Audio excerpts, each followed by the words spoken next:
बिस्मिल्लाहिर्रहमानिर्रहीम, अस्सलाम वालेकुम। उम्मीद करती हूँ आप सब खैरियत से होंगे। आज फिर डी चौक इस्लामाबाद से आप लोगों के सामने हाजिर हो और पूरी दुनिया की नज़रें इस वक्त इस्लामाबाद के ऊपर जमी हुई हैं। इस्लामाबाद से पाकिस्तान से उम्मीद की एक किरण दिखाई दे रही है और खित्ते में जो अमन की तलाश है, उसके बाद इस्लामाबाद ने जिस तरीके से खामोश सफारतकारी की, उसके बाद ये तमाम तर चीज़ें मुमकिन हो सकी हैं। वो दो फरीकैन जो बात करने तक को तैयार नहीं थे, वो इस्लामाबाद में आएंगे, इस्लामाबाद में बैठेंगे, नेगोशिएशन होगा और उसके बाद जो जंग और जिस तरीके से उस जंग के शोले मजीद तेज हो रहे थे, उसको एक जिसे हम कहते हैं कि लॉन्ग टर्म जो सीज फायर है या जंग बंदी है, उसकी तरफ ले जाने के लिए इस्लामाबाद एक रास्ता है। इस्लामाबाद में इस नेगोशिएशन के बाद ये जो टेबल टॉक्स होंगे, इसके बाद एक उम्मीद जो है वो नजर आएगी।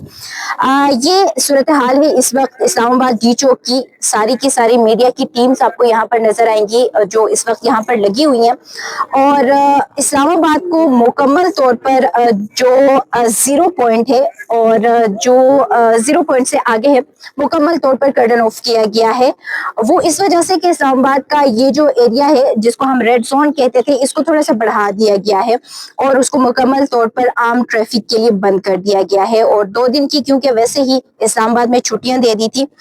ये जो इस साइड पे पार्लियामेंट हाउस अगर आपको नजर आ रहा है, ये शहर दस्तूर है और यहाँ पे वो टॉक्स होने वाले हैं, तो इसको मुकम्मल तौर पर बंद किया गया है। मीडिया के हवाले से बताया गया है कि जो मीडिया की टीमें होंगी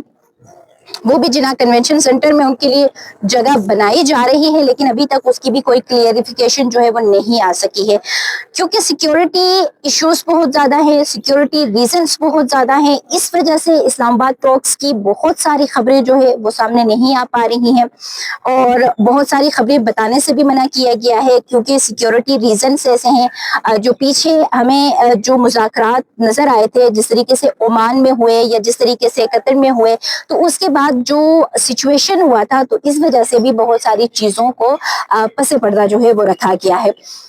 इस्लामाबाद ना सिर्फ मुज़ाकरात के लिए एक टेबल या मुज़ाकरात के लिए आप इसे यूं कहें कि न्यूट्रल जो प्लेटफॉर्म है वो प्रोवाइड कर रहा है, बल्कि इस्लामाबाद में तमाम वो जो मुबस्सिरीन आ रहे हैं, डेलीगेट्स जो आ रहे हैं इस्लामाबाद, या मुख्तलिफ सहाफ़ी आ रहे हैं इस्लामाबाद, जर्नलिस्ट इस बड़े दिन को कवर करने के लिए आ रहे हैं, उनके लिए भी ऑन अराइवल वीज़ा, ये बड़ा इकदाम है पाकिस्तान का कि ऑन अराइवल वीजा जो है उसका ऐलान किया और एयरपोर्ट के ऊपर एक नया डेस्क जो है वो बनाया गया। जो तमाम जितने भी सहाफ़ी आएंगे या जो डेलीगेट्स आएंगे उनको वेलकम किया जाएगा और उनको वहां पर फैसिलिटेट किया जाएगा। अब इस्लामाबाद क्योंकि एक रास्ता बना रहा है कि जो 2 हफ्ते का सीज फायर था उसको लॉन्ग टर्म में मुकम्मल जो जंगबंदी है उसकी तरफ लेके जाएंगे और उसके लिए तमाम तर पॉइंट्स जो है उसके ऊपर बातचीत की जाएगी। अब एक दफा फिर आपको बताएं कि ईरान की तरफ से 10 पॉइंट्स है, अमेरिका की तरफ से 15 पॉइंट्स है और ईरान जिन पॉइंट्स के ऊपर बहुत ज्यादा स्ट्रिक्ट है, वो पॉइंट्स अगर हम आपको बताएं, अपना हरमुज और उसके साथ साथ कि उसके ऊपर पूरा जो आपका जो ग्रिप है वो हो, और उसके साथ साथ जो सैंक्शंस है ईरान के ऊपर उनको हटा दिया जाए और जिसके बाद उसकी अपनी जो उसकी फाइनेंशियल जो स्टेटस है वो मजीद तेज हो, मजीद जो है वो बढ़ जाए, सैंक्शंस हटाए जाए और इसके साथ साथ लबनान के ऊपर जो हमले हैं वो जो है वो बंद किए जाए और इसराइल या अमेरिका दोबारा ईरान के ऊपर हमला नहीं करेगा। ये कुछ बहुत इंपॉर्टेंट पॉइंट्स ऐसे हैं जिनके ऊपर अगर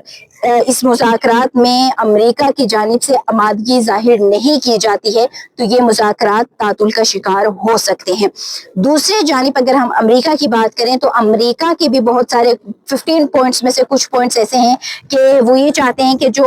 उनकी प्रॉक्सीज हैं वो ख़त्म हो ईरान के, जो कि ईरान कहता है हमारे तो प्रॉक्सीज है ही नहीं, आप इन इलाकों पे जुल्म करना बंद कर दें, ऑटोमेटिकली सारी चीज़ें बंद होंगी। इसके साथ साथ वो सैंक्शंस जो है उसके ऊपर हो सकता है कि अमेरिका फिर पूरी तरीके से जो सैंक्शंस है वो नहीं हटा सकता है, हो सकता है कि लेयर्स वाइज उनको हटा दिया जाए, लेकिन पूरे जो उनके सैंक्शंस है वो एकदम से नहीं हटाए जा सकते हैं। اور اس کے علاوہ جو تمام تر نیگوسیشنز ہوں گے اس میں امپورٹنٹ یہ بھی ہے کہ اسرائیل کس طریقے سے اس تمام تر چیز کو دیکھے گا، کیونکہ صدر ٹرمپ کا جو رات کا ایک ہمارے پاس ٹویٹ آیا تھا جو انہوں نے اپنے سوشل ٹروت پہ کیا تھا، تو انہوں نے کہا تھا کہ اگر یہ مذاکرات ناکام ہو جاتے ہیں تو ایران واپس سے ان تمام تر دھمکیوں کی بات کی تھی جو وہ ایران کو دیے جا رہا تھا، بار بار ڈیڈ لائنز دیے جا رہا تھا، دھمکیاں دیے جا رہا تھا کہ جی آپ کو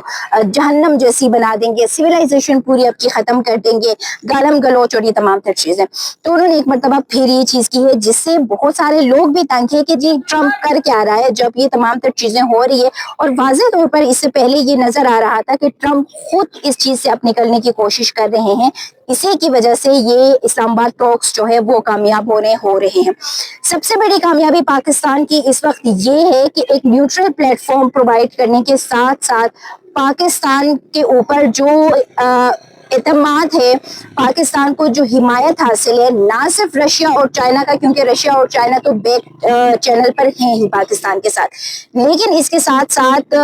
50 سے 60 کے قریب مختلف ممالک کے آپ کہنے کے ہیڈ آف اسٹیٹس کے ساتھ، جو وزیر خارجہ کے اپنے کاؤنٹر پارٹس کے ساتھ، پی ایم کے اپنے کاؤنٹر پارٹس کے ساتھ، اور اس کے علاوہ مختلف یو این کے ڈیلیگیٹس کے ساتھ، تمام لوگوں کے ساتھ بات چیت ہوئی ہے. انہوں نے فون کیا ہے اس کے اوپر. یہ جو نیگوسیشن ہو رہا ہے پاکستان کا، یہ جو میڈیشن کا رول ہے، میڈیٹر ہے، اس کو سراہا بھی گیا ہے، حمایت کا بھی اظہار کیا گیا ہے. اور اس کے ساتھ ساتھ ایجپٹ اور اس کے ساتھ ساتھ سعودیہ، جو کہ پچھلی دفعہ ہم نے دیکھا تھا کہ وہ آئے تھے اسلام آباد میں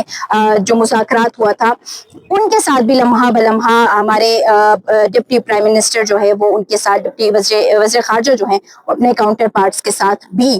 کالز پہ اور ان کے ساتھ رابطے میں ہے اور تمام تر سچویشن کے اوپر بات ہو رہی ہے. تو یہ تمام تر صورتحال ہے. لیکن ایک ساتھ ساتھ کیونکہ شبیہ میری ویڈیو بنا رہی اور بہت زیادہ اس وقت پریشان ہوئی ہے کیونکہ اسلام آباد آج اپنے تمام مہمانوں کو ویلکم کرنے کے لیے بہت خوبصورت موسم ہوا ہے، سورج کی تپش بھی ہو رہی ہے، لیکن کیا کریں سچویشن ہے، آپ کو بتانا پڑتا ہے. شبیہ کیونکہ تنگ ہو رہی ہے، لیکن پھر بھی میں آپ کو لاسٹ جو ایک پوائنٹ ہے وہ بتا کے ویڈیو اختتام کی طرف لے کے جاؤں گی کہ جو اسپوائلرز ہیں وہ بھرپور کوشش کریں کہ اسلام آباد ٹاکس کو کسی طریقے سے اسپوائل کیا جائے، جس میں ہم نام لیں گے انڈیا، جس کو بہت زیادہ مرچیں لگی ہوئی ہیں، اور اس کے ساتھ اسرائیل کی جانب سے، کیونکہ اسرائیل جو ہے وہ یہ نہیں چاہتا کہ یہ ٹاکس کامیاب ہو جائے. ٹرمپ جو ہے وہ مذاکرات کامیاب کرنے کے بعد ایران کی جانب سے جو سینکشنز اگر ہٹائے گئے تو اس کی بقا کو خطرہ جو ہے وہ ہو جائے گا، اور دوسری جانب واپس سے نیتن یاہو کا جو ایک پولیٹیکل جو وہ ہے کیریئر ہے وہ پھر ختم ہو جائے گا. تمام تر جیو پولیٹیکل اسٹرکچر چینج ہونے کے ساتھ ساتھ اور بہت ساری چیزیں بھی، اور یہ اسپوائلرز کوشش کریں کہ اس مذاکرات کو کسی نہ کسی طریقے سے ناکام بنایا جائے. تھوڑے سے چلتے چلتے پھر آپ کو ایک دفعہ پھر بتائیں کہ اب اسلام آباد جو ہے وہ مکمل طور پر مذاکرات کے لیے تیار ہے. اسی ڈی چوک سے مزید اپڈیٹس آپ کے ساتھ شیئر کروں گی. ابھی کے لیے اتنا ہی. اللہ حافظ.